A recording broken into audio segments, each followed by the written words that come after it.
It's a long story. It all started as I became a nurse at the Derbyshire Royal Infirmary.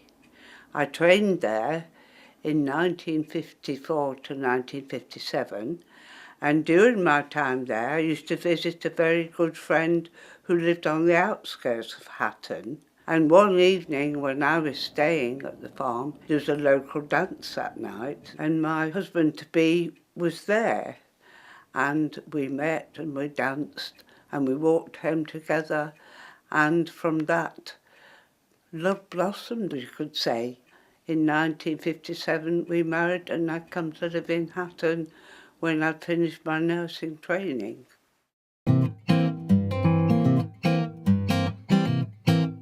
Me and my husband bought a bungalow in Hatton, and I decided I'd get a little job. And I went down and got a job at the glassworks on the same road was where I lived, Scropton Lane. If we got a job, we just went to it. Those days, ambition, I hadn't got a clue what we wanted. The majority of us hadn't. I always wanted to be a nurse, so that was the path I took. I did training at Stafford before coming to Derby, and my ambition really was to look after people. Someone came to me and said, what are you doing down on the farm? And it was just general work like. And I said, you want to try and get at the factory, you get more money there. I was on the milk dock, stacking milk churns to start with, and then gradually over the years I moved to the factory and did more or less every department there was. It was a good move really. I did 40 years there. Oh, I went to Nestles for 12 months. I went there when I was 15. Threepence farthing an hour I was getting, if you can remember the old money. But I left after, and I went to the glassworks then, I did. I was blowing bottles for Harry Shaw. I did a few years there, then I went to Hillcrete making concrete blocks. God, it was graft, that was. And then from there I went to Nestles, yeah. And I stayed there till I retired, 34 years. In 1961, my father started work at Trent Valley and decided that once it was permanent employment that he'd move all the family, that's 5 boys and my mum and the cat, to a 2-bedroom terraced house no more than 50 yards away from the factory. It was based in Scropton Lane in Hatton. There had actually been a glassworks on that site since the 1800s. It made Pond's hand cream glass, it manufactured Chanel glass, it manufactured the big glass tiles that offices use as walls, which most folks in the village used as doorstops or ashtrays. Big stuff, little stuff, anything that it could produce for semi-automatic production. It started off just with ordinary, what they call white flint glass. That's ordinary glass, and then developed on with blue glass for the liners. Then we made brown glass, amber glass, for the poison bottles, things like that, with the ribs down the side. We also made opal, white opal, and we also made ruby glass. The main changes was when I started there, it was milk coming in from the farms, and that finished and they changed over to coffee. I started on shift work like everybody did. 3 shifts, 6 to 10 and 10 6, 6 till 12 and 12 till 6 on Saturday. And then Sunday was voluntary overtime. Well, they're a great crowd, actually. I hadn't really any ambition, just to get a job. And when I came to leaving school, Clayton's were looking for apprentices. I went for the interview one day, got the job the next. So I started there, went into the machine shop, apprentice fitter machinist. The job came up for an occupational health nurse at Nestlé, part-time. So I thought, with living in Hatton and it not being too far from home, I felt that that would be quite a good idea. And this was a new innovation for Nestlé, and the purpose was to look after the workers and to make sure they were fit for purpose, as we might say, fit to do the job. The family business was slaughtering when I was a little lad, although the slaughtering was done at a weekend, and in the week there were retail butchers. When I left school, I went into building surveying. It stood me in good stead because when I did come into the family business in 1980, the premises needed updating a bit, and so it came in useful for that. And then again in the mid-90s I built a new abattoir.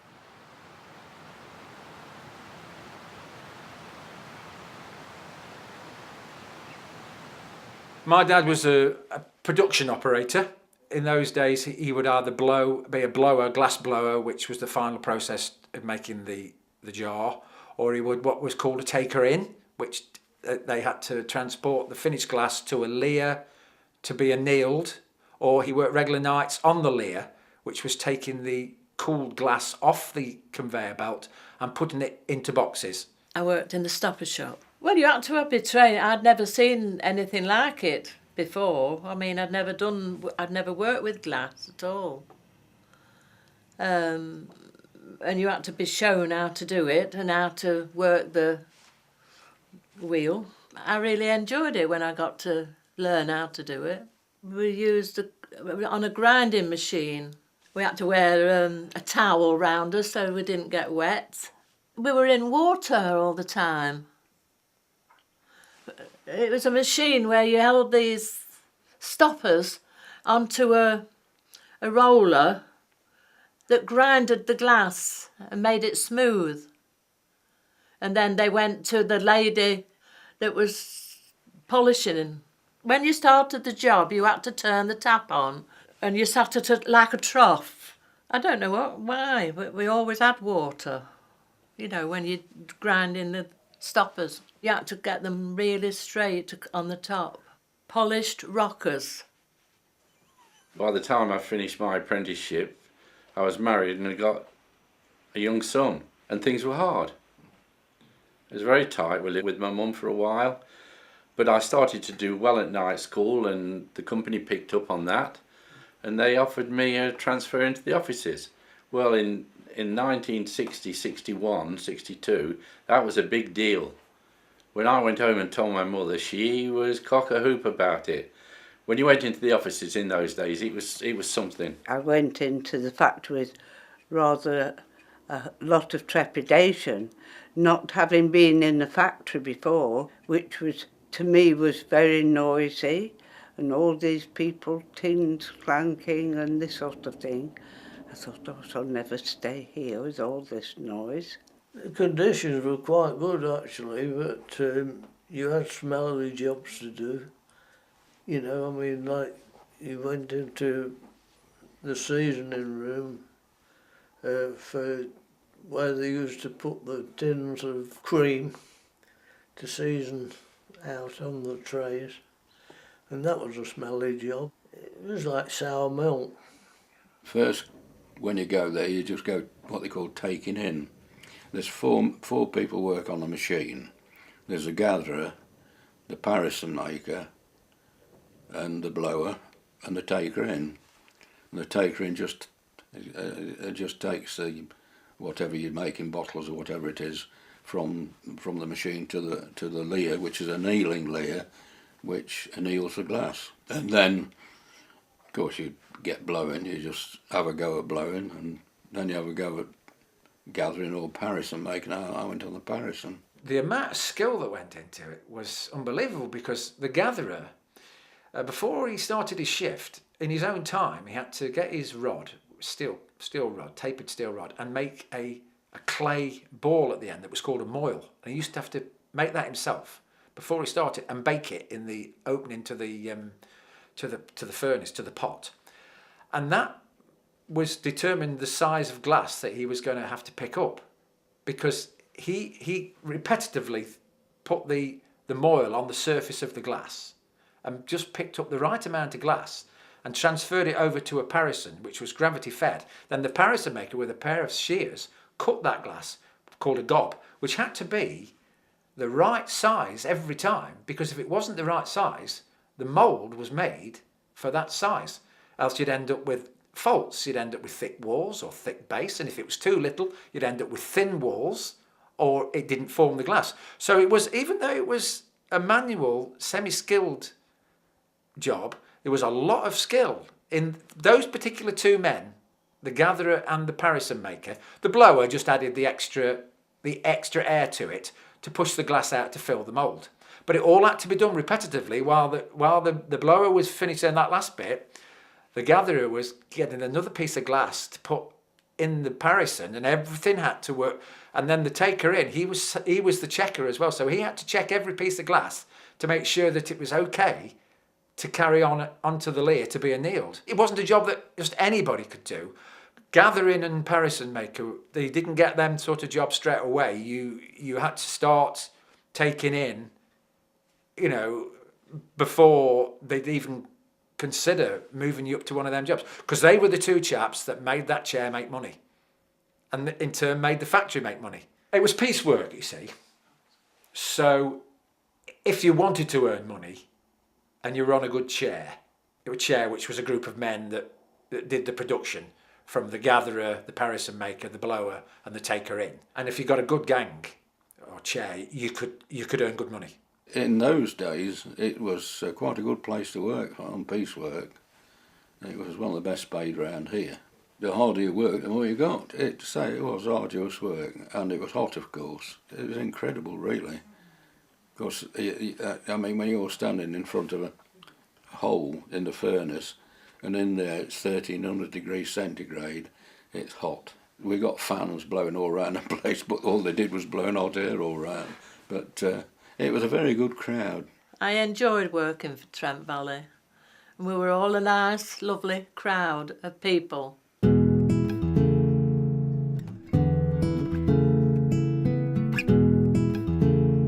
I started working for the buyer, time with him into estimating, did quality control, into the drawing office, went through all aspects of it, and I sort of got more and more noticed until I went into the sales department. Then I became sales manager, sales director, and eventually managing director.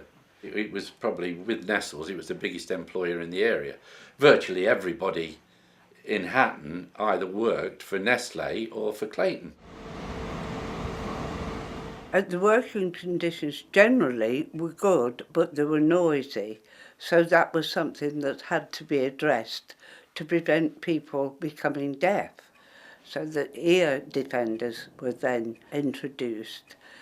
But occupational health, or first aid as people used to look on it as, involved all the aspects of keeping people healthy within a working environment.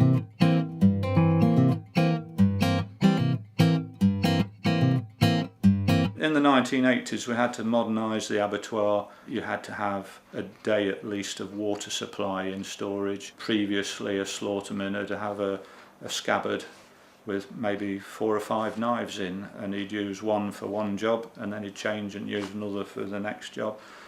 Whereas the regulations, as they tightened, required that each knife should be sterilised between each operation. There was a point at which the regulations outlawed wooden butcher's blocks, so that had to be removed, and a plastic one was on order, and the wooden block was under the barn across the yard where the hay and straw were kept for bedding animals.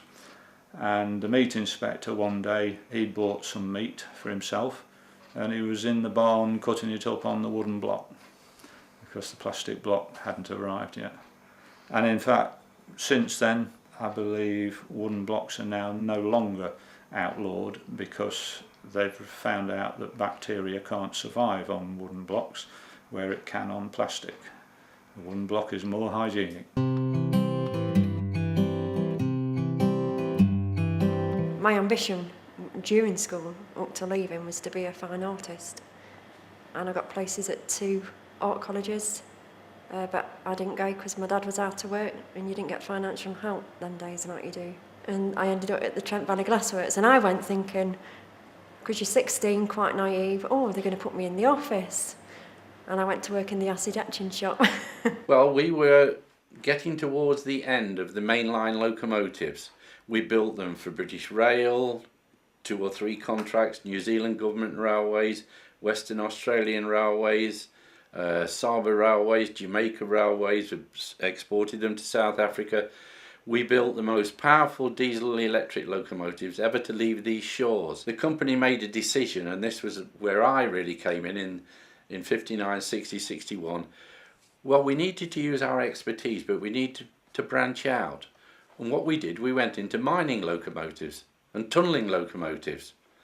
So I remember the first contract number, 4530, was for Merrill Island in Canada. So we built small locomotives from 2 tons up to 25 tons, operated on rails underground in either coal mines or metalliferous mines, for hauling the ore trains from the face to the bottom of the pit shaft, where they were hauled up to the top of the pit shaft.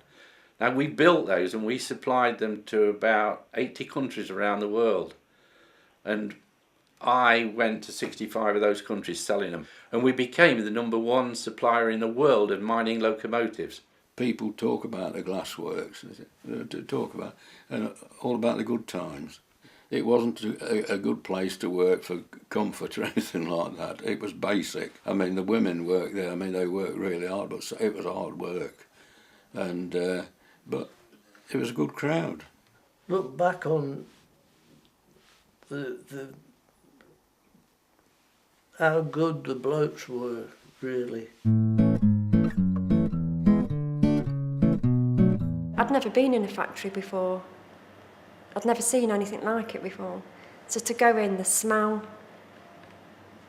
the sweat of the people that were working in there, even though it was early in the morning, and boy, was I nervous.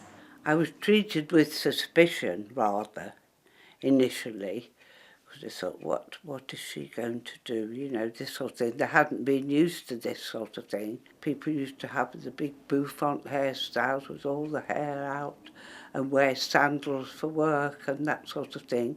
However, as time went on, like everything else, they accepted me and I became part of the factory community.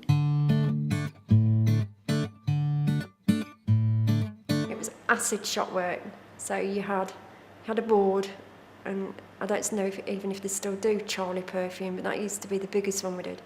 You'd have 54 bottles in bungs on the board, and you had to lift them, dip them into a bath of acid, then dip them into a rinsing bath, and then you put them in a bath where you rinse them off, and hopefully they'd all come out this nice white acid colour, but you hadn't had aprons, arm shields, goggles. If you've got acid in your eye, the foreperson on the job, they literally take you, put your eye under the hot, cold water tap. Oh, you're all right, get back to work. Well, I suppose the pay was right for the time of the time we were working, you know, the money. I can't remember what the wage was now. My first wage packet, I think it was £4.50, and I went home, and bearing in mind, I think I was coming up for, when I was 16, coming up for 17, and give it my mum. And then my mum gave me £2 out of it. Yeah, they had a shutdown. Yeah, they had the 2-week shutdown. I always remember, fortunately, it was always around my birthday at the end of July. So we always used to go to Blackpool. Yeah, the factory just shut down. They had to keep the furnaces going and the boilers going because they couldn't let them cool down. But otherwise, yeah, they had the glassworks shut down. There was a social club, and this was on site, and the manager at that time had a wooden building erected for meetings for the social club, and there were sports teams, ladies football teams, men's football teams, and they used to play other factories. We had a Christmas party at Christmas. Then they give us. We had a party, yeah. Oh, that's Clayton's. I thought we had an outing. I'm sure we did. So, I mean, you were going to... Yes, that's the Trent Valley. Yeah. Trent Valley outing, that one. That's the one. You used to get a thimble of sherry if it was somebody's birthday, and then you'd climb on top of the stack of boxes and you'd have to do a bit of a dance, because that was our entertainment. And on a Friday, the furnaces on the other side, where they used to do the sandblasting and everything, we used to take a potato wrapped in foil, and the lads would bring it down for us. So on a Friday dinner, we had a jacket potato together, which health and safety standards, because you'd not washed your hands, you just sat there on what you were working on and sat on a jacket potato. On the night shift, there was one chap from Yatox on the Lears doing the sorting and that, and he could sing, and there was quite a lot, and they were singing at night. And there's a lady in the house that's opposite her, and I know all my life. When I go to work one morning, she said to me, she said, "Can I have a word, Harry?" I said, "Yeah." Said, "The singing is lovely." Said, "It's really nice. It sounds like, but 2 o'clock in the morning, it's a little bit too much." She said. Well, I considered it as a good job because I was going home and putting a wage packet on the family's table. So that meant, as a large family, you knew that bread and butter would be put there at some point for you to eat as well. You know, and it's the feeling of achievement, I think, in them days was greater, the fact that you were helping your family. Whereas these days it's to buy the car, buy the house and everything. Back then, we were so grateful to help our families. I worked 35 years there, from 1960 in February to June 1995. So that was 35 years service. To me, it was like one big family. And the nice thing about it is that whenever you meet people, you talk about Trent Valley Glassworks. You know, people who work there, you talk about it, you know, about the old times, as they say. It's incredible. It still goes on, that does. Well, unfortunately, through lack of orders and mass production, the factory came to a halt and finally shut in July 1983. There was a lot of imports coming in. That's what really killed it. And of course we were semi-automatic, but automatic machines as well could make a hell of a lot more. They can make as many in a shift as we could make in a week. It was a terrible shame for the village because you just took it for granted that Trent Valley was there. That was the village employment, and for it to shut, and it sat there idle for a long, long time, and they didn't do anything with it. It was just a shell of a building that was slowly deteriorating, and then they just flattened it all, and then now they built bungalows on it. My husband always said, when we came, he says, "I'm sure the factory will fall down when you leave." And he took me out for dinner that night, and we came back via the factory, and his comment was, "Oh, the factory is still standing," which I thought was quite funny, really. But I did enjoy my time there, enjoyed working with people and seeing that their health was not affected by their working conditions. I gave up slaughtering because I'd built a new abattoir. The business had expanded enormously.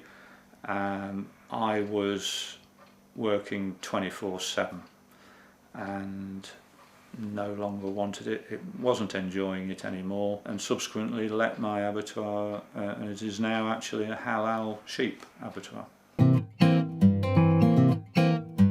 I like it because you're able to mix. In the early days, nobody had very much and everybody was helpful. And there's still a certain amount of that now, but we all should retain memories and keep the friendship and love in the village going. Yes, I just love it. Everybody's friendly, everybody talks to you. There's everything here, shops, buses, everything.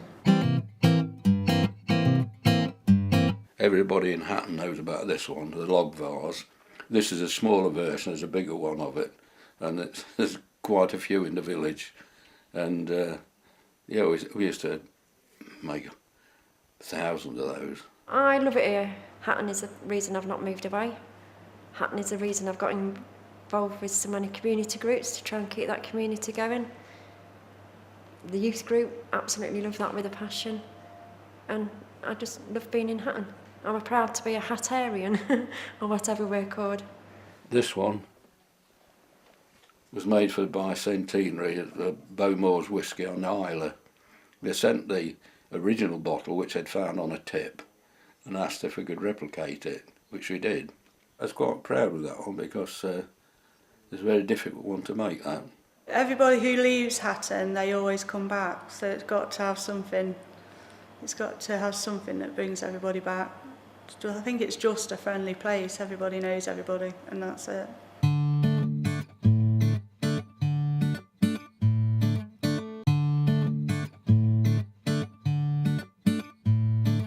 A lot of people will say, yeah, I remember that, and then they get going on what happened, you know.